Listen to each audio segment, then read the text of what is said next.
বিসমিল্লাহির রহমানির রাহিম। আসসালামু আলাইকুম, সবাই কেমন আছেন? তো আজকে হচ্ছে চাঁদ রাত বললে ভুল হবে, কুরবানির চাঁদ তো 10 দিন আগেই উঠে যায়। তো যাই হোক, সারা দিন আজকে আমি নিচে নামি নাই। নিচে নামলাম একটু যে কুরবানির পশু একটু দেখে আসি।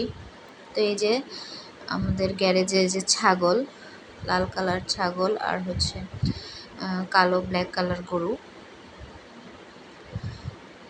তো যাই হোক, ভাবলাম যে একটু নিচে নামলে মনটাও ফ্রেশ লাগবে, এই জন্য আর কি। তারপরে নিজেদের বাসা থেকে একটু বের হয়ে গেলাম যে মানুষজন মানে কীরকম মানুষ আছে ঢাকাতে, বা হচ্ছে কুরবানির ওই যে হয় না, আমাদের উত্তরাতে তো দেখা যায় রাস্তায় বা গ্যারেজেই সবসময় গরু বাঁধা রাখে, যে ম্যাক্সিমাম গরুগুলো এরকম রাস্তায় থাকে।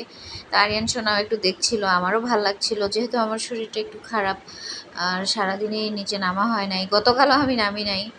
যে আজকে আবার কিনে নিয়েও আসলো অনেকে, আজকে নাকি গরুর দামটা অনেক বেশি ছিল। আর আমাদের বাসায় যে গরু ছাগলগুলো দেখলেন ওইগুলো কিন্তু গতকালই কেনা হয়ে গেছে, মানে বৃহস্পতিবার। তো গতকাল মোটামুটি এই দামেই ছিল, মানে স্বাভাবিক দামে ছিল আর কি।